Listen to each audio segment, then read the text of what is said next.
আবারও স্বাগত একুশে বিজনেসের সঙ্গে আছি মহিমা পলি। দর্শক, এখন রয়েছে দেশের ব্যবসা বাণিজ্যের বিদ্যমান চ্যালেঞ্জ ও নির্বাচিত সরকারের কাছে প্রত্যাশা নিয়ে বিশেষ আলোচনা। আর এই আলোচনার জন্য আমাদের সঙ্গে যুক্ত হচ্ছেন বিজিএমইএ এর সিনিয়র ভাইস প্রেসিডেন্ট ইনামুল হক খান। দর্শক, একুশে বিজনেসের এই অংশটি দেখবেন আলোক হেলথ কেয়ার অ্যান্ড হাসপাতালের সৌজন্যে, powered by national agri care group.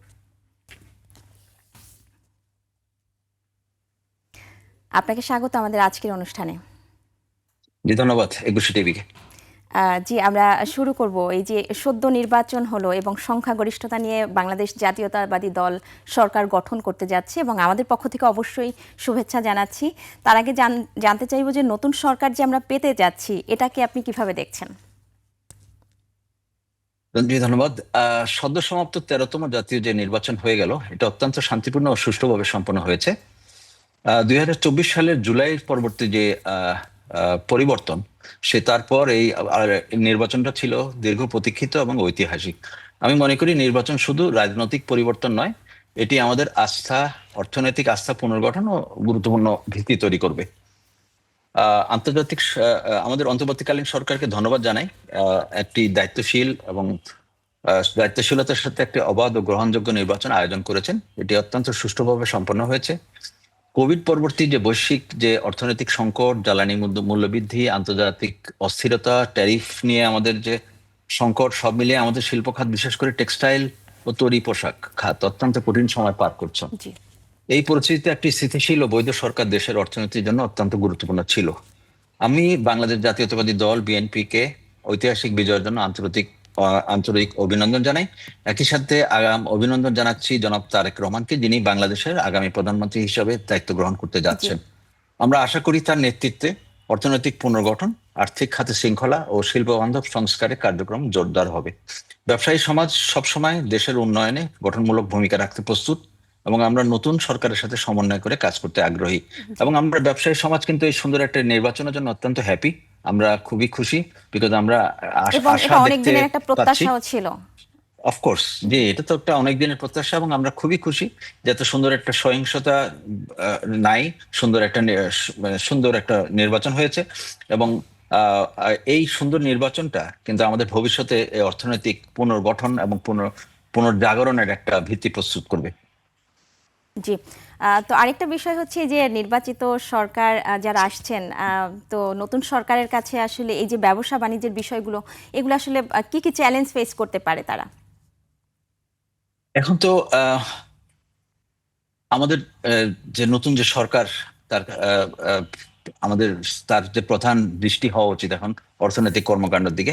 এবং আমি মনে করি যে আমাদের বাংলাদেশের অর্থনীতির প্রাণকেন্দ্র হচ্ছে আমাদের গার্মেন্টস শিল্প, এবং এটা হচ্ছে 80% উপরে আমরা বৈদেশিক মুদ্রা অর্জন করি এবং প্রায় 40 থেকে 45 লক্ষ কর্মসংস্থান হচ্ছে এখানে।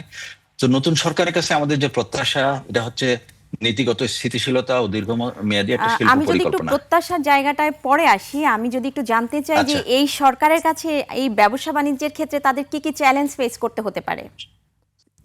চ্যালেঞ্জ তো এখন অনেক ধরনের চ্যালেঞ্জ আমাদের সামনে আছে। এই মুহূর্তে সবচেয়ে বড় জিনিস যেটা আছে আমাদের, যে ব্যবসায়িক যে আমরা যেসব সমস্যাগুলো একদম ডেইলি ফেস করি, সেটা হচ্ছে আমাদের বিদ্যুৎ এবং গ্যাসের সংকট। এটা কিন্তু আমাদের সমাধান আমরা আগের সরকারের কাছেও চেয়েছি, খুব একটা ফল হয়নি। আমরা আশা করি নতুন সরকার সুন্দরভাবে এই জ্বালানি নিয়ে আমাদের নিরাপত্তা আমাদের নিশ্চিত করবে। এবং এছাড়া আমাদের যে ব্যাংকিং যে ব্যাংকিং যে সংস্কার করা দরকার, খুব দ্রুত গতিতে ব্যাংকিং সংস্কার করা দরকার। এতে করে আমাদের ব্যবসায়িকের মূল ভিত্তি হচ্ছে ব্যাংক। তো ব্যাংক সংস্কার করলে আমাদের যেটা হবে, আমরা চাচ্ছি যে আমাদের যে নীতি সহায়তার মধ্যে আমাদের যে এখন 12 থেকে 14% যে ইন্টারেস্ট রেট, সেটা কমিয়ে সিঙ্গেল ডিজিটে আনতে হবে। এগুলো কিন্তু আমাদের খুব দ্রুত গতিতে করতে হবে। কাস্টম প্রক্রিয়া সহজতকরণ, বন্দরকে আরো ফাস্টার করতে হবে। এগুলো আমাদের বহুদিনের দাবি ছিল। এই সরকারের কাছে আমরা আবার সেই দাবিগুলো আমরা আবার উপস্থাপন করব, যে আমাদের বিশেষ করে বন্দরের ব্যাপারে আমরা খুবই কনসার্ন। এই যে কথা নাই বার্তা নাই, বন্দর যে বন্ধ হয়ে যাচ্ছে, এই বন্দর বন্ধ হয়ে যাওয়ার ব্যাপারটা কিন্তু সত্যি খুব আতঙ্কজনক ব্যাপার। এবং আমাদের বায়ারদের কাছে এটা সত্যি একটা বিরাট নেগেটিভ একটা জিনিস আর কি। বায়ারদের যে আস্থা, আমাদের হঠাৎ করে এক্সপোর্ট বন্ধ হয়ে গেল, 4 দিন 5 দিন বন্ধ, এবং বিনা কারণে। যদি কোনো ঝড় বাদল আসলো, বন্দর ক্ষতিগ্রস্ত হলে সেটা অন্য প্রসঙ্গ, কিন্তু আমাদের একটা শ্রেণীর লোকজন বন্দর বন্ধ করে দিচ্ছে, এটা কিন্তু কখনোই কাম্য নয়। এটা আমাদের জন্য ভীষণ একটা বাজে একটা পরিস্থিতি ডেকে আনছে। এবং আমাদের বায়াররা অলরেডি আমাদের কাছে উদ্বেগ জানিয়েছে যে তারা এই ব্যাপারে তারা অত্যন্ত আতঙ্কিত, এবং এটাকে আমাদের কখনোই এটা হতে দেওয়া যাবে না, আর কখনো যেন এটা না হয় সেজন্য আমাদের সরকারকে আমি আহ্বান জানাবো তারা এই ব্যাপারে পর্যাপ্ত ব্যবস্থা গ্রহণ করবে বন্দরের ব্যাপারে। আর এনবিআর কিন্তু প্রেটি গুড, এনবিআর ভালো করছে আমি বলবো। তো তারপরেও আমরা এনবিআর এর কার্যক্রম আরো আমরা সহজীকরণ আমরা আশা করি। এনবিআর কিন্তু তারা অটোমেশন ডিজিটালাইজেশনের দিক দিয়ে ভালো এগিয়েছে। তারপরেও আমরা মনে করি যে এনবিআর তাদের সহযোগিতা যদি ধারা অব্যাহত থাকে, আমরা ব্যবসা বাণিজ্য আমরা আবার পূর্ণ উদ্যমে এগিয়ে যেতে পারবো। কিন্তু আপনি কিছুক্ষণ আগে যেটা বলছিলেন যে এই যে ব্যাংকিং সেক্টরের কথা, যে ব্যাংকিং সেক্টরের সংস্কার বা ব্যাংকিং সেক্টরকে দাঁড় করানো, এই যে ভঙ্গুর একটা খাত যেখানে রেকর্ড পরিমাণ খেলাপি ঋণ রয়েছে, আমি যদি সেটা একটু বলি 37% মতো খেলাপি ঋণ রয়েছে, সেটা কি আসলে খুব সহজ হবে? আমি কিন্তু ওভারনাইট কিছু আশা করছি না যে নতুন সরকার চলে আসছে সঙ্গে সঙ্গে আগামীকালকে আমার সব সমস্যার সমাধান হবে, আমি সেটা চাচ্ছি না। আমরা চাচ্ছি নীতিগত সহায়তা এবং একটা দীর্ঘমেয়াদী পরিকল্পনার আন্ডারে কাজটা করতে হবে, সো দ্যাট ভবিষ্যতে যেন ব্যাংকিং যে ক্ষতিটা হয়েছে এই ক্ষতি যেন পুনরাবৃত্তি না হয়। কখনো যেন কেউ আবার এই টাকাগুলো যেভাবে দেশ থেকে বেরোয় গেছে এই ঘটনা যেন আর কখনো ঘটতে না পারে সেটার ব্যবস্থা করা। এবং ইমিডিয়েটলি যেটা হচ্ছে যে ব্যাংকিং সংস্থা, যেটা আমরা বলছি যে এসএমই বা স্মল অ্যান্ড মিডিয়াম এন্টারপ্রাইজ গুলো, তারা প্রচুর সমস্যার সম্মুখীন হচ্ছে ব্যাংকের মাধ্যমে, ব্যাংকের থেকে, সেগুলো সহজীকরণের দরকার। এগুলো ইমিডিয়েট হচ্ছে আমাদের, এইগুলো দরকার আমাদের ব্যাংক, আমাদের যত দ্রুত সম্ভব ব্যাংকের সংস্কারটা করা। তাতে করে যেটা ঘটবে যে আমাদের আস্থাগুলো ফিরে আসবে, আমাদের সবাই আমরা নতুন করে আবার ব্যবসার জন্য নতুন করে আমরা নতুন উদ্যমে আমরা নামতে পারবো। তো ওই ব্যাংকিং সংস্কারটা আমার মনে হয় প্রাথমিক প্রথম কাজগুলোর মধ্যে একটা হওয়া উচিত, সরকারের প্রথম কাজের মধ্যে একটা হওয়া উচিত ব্যাংকিং সংস্কার, খুব দ্রুত গতিতে ব্যাংকিং সংস্কার। এবং আমাদের যেটা দরকার সেটা হচ্ছে খুব দ্রুত গতিতে আমাদের ইন্টারেস্ট রেট কমিয়ে নিয়ে আসতে হবে। ইন্টারেস্ট রেট কমিয়ে না আনলে কিন্তু ব্যাংকে আমরা কোনো কাজে এগিয়ে এগিয়ে যেতে পারছি না, আমরা সিঙ্গেল ডিজিটে আসতেই হবে আমাদের। যদিও আমরা জানি যে এটার সাথে ইনফ্লেশন সম্পর্কিত, ইনফ্লেশন কমলে ব্যাংকিং ইন্টারেস্ট রেট কমবে, সেটাই আমাদের বাংলাদেশ ব্যাংকের গভর্নর সাহেব বলেছেন। তো আমাদের ইনফ্লেশন কেন কমছে না সেদিকেও আমাদের খেয়াল রাখতে হবে, সো দ্যাট ইনফ্লেশন যদি কমাতে পারি তাহলে কিন্তু আমাদের ব্যাংকিং এ ইন্টারেস্ট রেটটা কমে আসবে বলে আমি বিশ্বাস করি। জি, আসবো একটু অন্য প্রসঙ্গে। যে আমাদের হয়েছে এই যে পার্শ্ববর্তী দেশ ভারত, যাদের সাথে আমাদের নৌ, রেল এবং স্থলপথে, সব পথেই কিন্তু তাদের সাথে আমাদের বাণিজ্য হয়। যেহেতু হচ্ছে তাদের সাথে আমাদের বাণিজ্যে খরচ কম, তো সেক্ষেত্রে গত এক বছরে আমাদের এই ভারতের সাথে যে বাণিজ্যে একটা টানাপোড়েন চলছে, বিশেষ করে অন্তর্বর্তী সরকারের আমলে এই টানাপোড়েনটা আরো বেশি বেড়েছে। তো এই যে নির্বাচিত সরকার যারা আসছে, তাদের কাছে তারা আসলে কোন পথে আগালে এই যে টানাপোড়েনের বিষয়গুলো কমে আসবে? একটা কমন সেন্সের একটা ব্যাপার হচ্ছে, আমরা ব্যবসায়ীরা কখনো কিন্তু কারোর সাথে বিরোধ চাই না, এটা জি, পার্শ্ববর্তী দেশ হোক আর দূরবর্তী দেশ, আমেরিকা হোক বা ইউরোপিয়ান ইউনিয়ন হোক, কারোর সাথে আমরা আমরা দ্বন্দ্ব বা বৈরিতা চাই না। ব্যবসায়ী সমাজ চায় যে একটা ভালো সম্পর্ক থাকবে। বিশেষ করে বাংলাদেশ ও ভারতের মধ্যে ঐতিহাসিক, ভৌগোলিক ও অর্থনৈতিক সম্পর্ক রয়েছে। আমরা আশা করি নতুন সরকার পারস্পরিক সম্মান ও সমতার ভিত্তিতে বাণিজ্য সম্পর্ক আরো জোরদার করবে। দুই দেশের মধ্যে লজিস্টিক, ট্রানজিট এবং কাস্টম প্রক্রিয়া সহজ হলে ব্যবসায়ীরা উপকৃত হবে। একই সাথে বাণিজ্য ভারসাম্য উন্নয়নও কার্যকর উদ্যোগ প্রয়োজন। এখন কথা হচ্ছে, ইন্ডিয়ার সাথে আমাদের একটা ভালো একটা ব্যবসার অবস্থা ছিল, 2.5 থেকে $3 বিলিয়ন পর্যন্ত ব্যবসা একসময় ছিল আমাদের, কিন্তু সেটা কমতে কমতে এখন প্রায় 0.5, মানে $500 বিলিয়ন, 400 থেকে 500 লাখ ডলারের ব্যবসা চলে আসছে, নেমে আসছে। এটা খুবই উদ্বেগের ব্যাপার। আমরা মনে করি যে ইন্ডিয়ার সাথে আমাদের যে একটা রাস্তার যে একটা সম্পর্ক ছিল, ট্রানজিট যে ব্যবস্থা ছিল, বা ট্রাকে করে মালটা চলে আসতো খুব সহজে, খুব দ্রুত গতিতে চলে আসতো, এটা কিন্তু আমরা পুনরায় ফেরত চাই। আমরা চাই যে ইন্ডিয়ার সাথে আমাদের সম্পর্ক উন্নয়ন হোক, ব্যবসা আবার আগের আগের গতিতে ফিরে যাক, এবং আমরা দুপক্ষই কিন্তু লাভবান হব, ইন্ডিয়াও জি। লাভবান হবে, আমাদের এই দেশের ব্যবসায় সমাজও লাভবান হবে। সো আমরা এই সরকারকে আহ্বান করব যে ভারতের সাথে আমাদের সম্পর্ক সুন্দর করে আবার বিল্ড আপ করতে হবে, সুন্দর সম্পর্ক বজায় রাখতে হবে। এবং এটা বজায় থাকলে আমি মনে করি যে আমরা ইন্ডিয়ার সাথে আবার নতুন করে আবার আগের মতো আমরা ব্যবসা ফিরে এখানে আসতে পারবো। আসলে কি কি পদক্ষেপ নেওয়া উচিত এই যে বৈরিতা হচ্ছে দূর করতে হলে? এখন ধরেন এই যে খেলা নিয়ে যেটা ঘটনা ঘটলো, এটা ছোট্ট একটা ব্যাপার কিন্তু আসলে বিরাট ঘটনা ঘটে গেল। দুটো দেশের মধ্যে আমাদের সম্পর্ক একটা বাজে সর্বনিম্ন পর্যায়ে নেমে আসলো খেলা নিয়ে। এই ধরনের খেয়াল রাখতে হবে যেন কোনো ছোটখাটো ঘটনা যেন আমাদেরকে প্রভাবিত না করে। আমরা ব্যবসায়ী সমাজ কখনো চাই না যে কোনো ছোট কোনো বিষয় নিয়ে ইন্ডিয়ার সাথে আমাদের সম্পর্ক খারাপ হোক। আমরা চাই ইন্ডিয়ার সাথে ভালো একটা সম্পর্ক, অবশ্যই পরস্পর একটা ভারসাম্য রেখে আমাদের ব্যবসা করতে হবে, সম্মানজনক একটা আমাদের সমাধান চাই। আমি চাই না যে আমরা ইন্ডিয়া যাই বলুক তাই করি, আমি সেটা বলছি না। আমি বলছি যে একটা পারস্পরিক সম্মান বোধ রেখে আমরা ব্যবসাগুলো করতে চাই। আর যেটা হচ্ছে যে আমাদের ইমিডিয়েটলি ল্যান্ড বর্ডার গুলো খুলে দিতে হবে, সব ল্যান্ড বর্ডার ইন্ডিয়াও যেমন বন্ধ করে রেখেছে, আমরাও তেমনি ভাবে ল্যান্ড বর্ডার বন্ধ করে রেখেছি। সবচেয়ে সহজ ব্যবসা কিন্তু হচ্ছে ট্রাক দিয়ে। যে ব্যবসা আমরা ট্রাক দিয়ে করতে পারি, সেখানে আমরা সমুদ্র দিয়ে আসছে, সে বোম্বের পাশে মহারাষ্ট্রের ওখানে একটা মাত্র বন্দর আছে যেখানে আমরা বাংলাদেশ এক্সপোর্ট করতে পারি। তো এইসব জিনিসগুলো কিন্তু দীর্ঘসূত্রিত হচ্ছে, অনেক লম্বা টাইম লাগছে।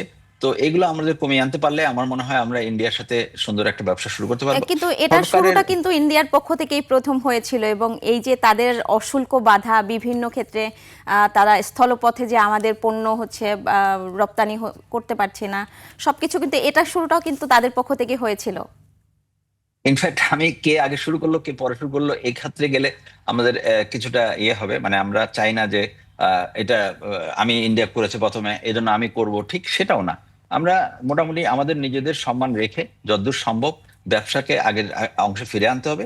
ইন্ডিয়া শুরু করেছে, বা যেটা হচ্ছে আসলে মানে যেটা অনেকগুলো ঘটনা আছে না আমাদের এখানে, রাজনৈতিক কিছু ঘটনা এটার সাথে জড়িত আছে।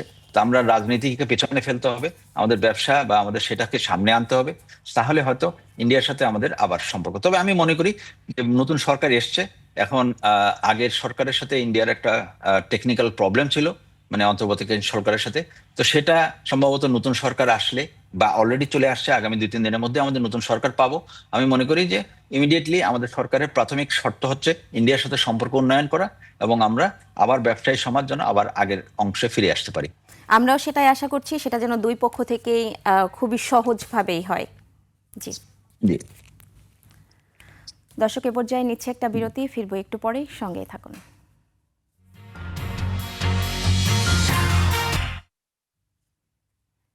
আবারও স্বাগত একুশে বিজনেসের সঙ্গে আছি মহিমা পলি। বিরতির আগে দেশের ব্যবসা বাণিজ্যের বিদ্যমান চ্যালেঞ্জ ও নির্বাচিত সরকারের কাছে প্রত্যাশা নিয়ে আমরা কথা বলছিলাম বিজিএমইএ এর সিনিয়র ভাইস প্রেসিডেন্ট ইনামুল হক খানের সঙ্গে। প্রিয় দর্শক, একুশে বিজনেসের এই অংশটি দেখছেন আলোক হেলথ কেয়ার অ্যান্ড হাসপাতালের সৌজন্যে, powered by national agri care group. আমরা আবারও তার সঙ্গে আলোচনায় ফিরছি। জি। জি, বিরতির পরে আমরা আসবো একটু এলডিসি গ্রাজুয়েশন নিয়ে। আসলে এই এলডিসি গ্রাজুয়েশন যেটা আমাদের শেষ হবে এই বছরের নভেম্বরে, এলডিসি গ্রাজুয়েশনটা শেষ হলে সেটা বৈশ্বিক বিশ্বে ব্যবসা বাণিজ্যে টিকে থাকাটা আমাদের জন্য হয়তো একটু কঠিন হয়ে পড়বে। কিন্তু একটা বিষয় জানতে চাইবো যে সেখানে আপনাদের এলডিসি গ্রাজুয়েশন 3 বছর বাড়ানোর একটা দাবি ছিল। সেক্ষেত্রে হচ্ছে আপনাদের এই পদক্ষেপটা এই মুহূর্তে কি আছে, কোন পর্যায়ে আছে? আহ, আমরা খুব শিগগিরই স্বল্প দেশে তালিকা থেকে উত্তরণের পথে, এবং এই ক্ষেত্রে যেটা আমরা মনে হচ্ছে যে আমাদের যে নতুন যে চ্যালেঞ্জগুলো আসবে, চ্যালেঞ্জগুলো কিন্তু অনেক কঠিন, এবং ইউরোপিয়ান ইউনিয়নের যে ডিউ ডিলিজেন্স আছে, অনেকগুলো রুলস অ্যান্ড রেগুলেশন আছে যেগুলো আমাদের মিট করা কঠিন হবে। তো আমরা যেটা বলেছিলাম যে ব্যবসায়ী কমিউনিটি স্পেশালি অনেকদিন থেকে আমরা এই একই দাবি করে আসছিলাম যে আমরা 3 বছরের একটা ডিলে তো প্রয়োজন, সো দ্যাট আমরা আমাদের প্রস্তুতিটা সম্পন্ন করতে পারি। আমাদের প্রস্তুতিটা কিন্তু সম্পন্ন হয়নি। এর আগে বিভিন্নভাবে আমরা কিছুটা ডাটা নিয়ে কিছু গন্ডগোল ছিল, আমরা ভুল ডাটা নিয়ে কাজ করছিলাম। আমরা মনে করেছিলাম যে আমরা আসলে রেডি, আসলে কিন্তু আমরা রেডি ছিলাম না। আগের সরকার বা এর অন্তর্বর্তীকালীন সরকারের আগে যে সরকার ছিল, তো সেই সরকার আমাদেরকে ঠিক মতো গাইড করেনি, আমাদের ব্যবসায়ী কমিউনিটি মিসগাইডেড ছিলাম। আমরা মনে করি যে এখন আমাদের যে সময় প্রয়োজন, 3 বছরের একটা সময় আমাদের দরকার ছিল, তাহলে কিন্তু আমরা আমাদের প্রস্তুতি নিতে পারতাম। কারণ আমাদের কিন্তু সর্বরকম শুল্ক মুক্ত যে সুবিধাগুলো ইউরোপিয়ান ইউনিয়নে আমরা পাচ্ছিলাম, পাচ্ছি। এবং ওগুলো কিন্তু বন্ধ হয়ে যাবে। জি। তো ওগুলো যখন বন্ধ হয়ে যাবে তখন কিন্তু আমাদের 12% প্লাস আমাদের ডিউটি বা ট্যারিফ চলে আসবে। তো সেটাকে আমরা রেখে আমরা প্রতিযোগিতা করা আমাদের জন্য অত্যন্ত কঠিন হয়ে যাবে, এবং সেটার জন্য যেটা জিএসপি প্লাস কিছু ব্যাপার স্যাপার আছে, কিছু অঙ্ক আছে, কিছু থ্রেশহোল্ডের ব্যাপার স্যাপার আছে, যেগুলো আমরা মনে করি যে আমরা এখন বাংলাদেশ এখন ইউরোপিয়ান ইউনিয়নে অনেক পরিমাণ এক্সপোর্ট করছি, এবং সেই কারণে আমরা ওই থ্রেশহোল্ড গুলো মিট করা কঠিন হয়ে যাবে। তো সেটার জন্য একটা এই যে প্রস্তুতি দরকার। গ্রাজুয়েশনের সময়সীমা পেছানোর একটা দাবি ছিল আপনাদের আরো 3 বছরের জন্য।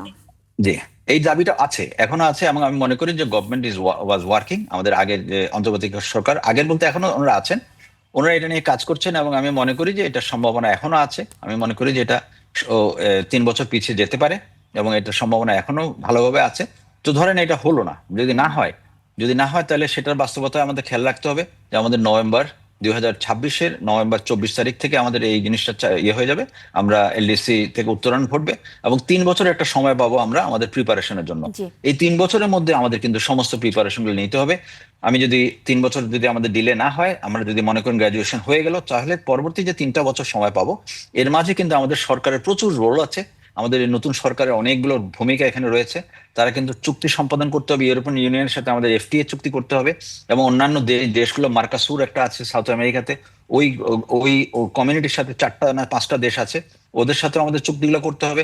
আসিয়ানের সাথে আমাদের চুক্তি করতে হবে, সো দ্যাট আমরা ডিউটি ফ্রি অবস্থায় আমরা আমাদের গুডস গুলো, আমাদের মালগুলো পাঠাতে পারি, এই দেশগুলোতে পাঠাতে পারি এবং আমাদের রপ্তানি যেন ক্ষতিগ্রস্ত না হয়। এটার জন্য আমাদের সরকারের অনেক অনেক ভূমিকা আছে এবং আমরা আশা করি এই সরকার আসার সঙ্গে সঙ্গে এটাকে একটা প্রায়োরিটি ওয়াইজ নিবে এবং আমাদের এলডিসি গ্রাজুয়েশন পর যেন আমরা হোঁচট না খাই, সেজন্য আমরা তারা সব রকম ব্যবস্থা নিবে। জি, এই যে আসছে সরকারের আসলে সবচেয়ে বড় একটা কমিটমেন্ট ছিল কর্মসংস্থান সৃষ্টি করা। এই কর্মসংস্থান সৃষ্টি করা এই মুহূর্তে বড় একটা চ্যালেঞ্জ, কারণ সরকারি সেক্টরগুলোতে সেক্ষেত্রে কর্মসংস্থান এত পরিমাণ নেই। সেক্ষেত্রে অবশ্যই কিন্তু বেসরকারি খাতগুলোকে এগিয়ে আসতে হবে। তাহলে আসলে কোন কোন বিষয়গুলো নজর দেওয়া উচিত? আসলে প্রথমে কর্মসংস্থান বলি, আমি কিন্তু আমাদের আরএমজি সেক্টরের দিকে আমি তাকাবো, কারণ জি। আরএমজি সেক্টর হচ্ছে সিঙ্গেল বিগেস্ট একটা কর্মসংস্থানের ব্যবস্থা, হচ্ছে 40 থেকে 45 লক্ষ ডাইরেক্টলি আমাদের গার্মেন্টস ইন্ডাস্ট্রিগুলোর সঙ্গে কাজ করছে। তো এই জায়গাটায় আমাদের গার্মেন্টস ফ্যাক্টরিগুলো যদি বন্ধ হয়ে যেতে থাকে বা বন্ধ হতে থাকে, তাহলে কিন্তু কর্মসংস্থানের মারাত্মক একটা চ্যালেঞ্জের সম্মুখীন হচ্ছে। এছাড়া এখন আমরা আসি, এখন যে কর্মসংস্থান সামনে আগামীতে হবে সেটা হচ্ছে প্রযুক্তি নির্ভর কর্মসংস্থান হবে। প্রযুক্তি দিয়ে আমাদের কর্মসংস্থানগুলো করতে হবে, অটোমেশন, আর্টিফিশিয়াল ইন্টেলিজেন্স এবং স্মার্ট ম্যানুফ্যাকচারিং। এগুলো হচ্ছে আমাদের ভবিষ্যতে প্রয়োজনীয়তা, এটা বিলাসিতা নয়, এটা একটা প্রয়োজন। আমাদের যে কর্মসংস্থান হবে এগুলোকে করতে হবে, আমাদের অনেক ট্রেন আপ করতে হবে লোকজনকে, আমাদের কারিগরি সহায়তা উন্নয়ন করতে হবে, আমাদের ডেভেলপমেন্ট প্রোগ্রাম হাতে নিতে হবে। তাহলে আমাদের যে পণ্যগুলো আমরা উৎপাদন করব এগুলো হবে ভ্যালু অ্যাডেড পণ্য হবে এবং আমরা সংযোজিত উচ্চ মূল্য সংযোজিত পণ্য আমরা উৎপাদন করব এবং এক্সপোর্ট করব। আমাদের নিজের কথা বললাম এবং দেশেও কিন্তু একইভাবে আমাদের কর্মসংস্থানের ব্যবস্থা করতে হবে। সর্বক্ষেত্রে আমাদের কিন্তু কর্মসংস্থান কমে আসছে এবং এটা কিন্তু আমাদের এখন খেয়াল রাখতে হবে। শ্রম নির্ভর শিল্প থেকে প্রযুক্তি নির্ভর দক্ষ শিল্পে রূপান্তরই হবে আমাদের আগামী দিনের কৌশল।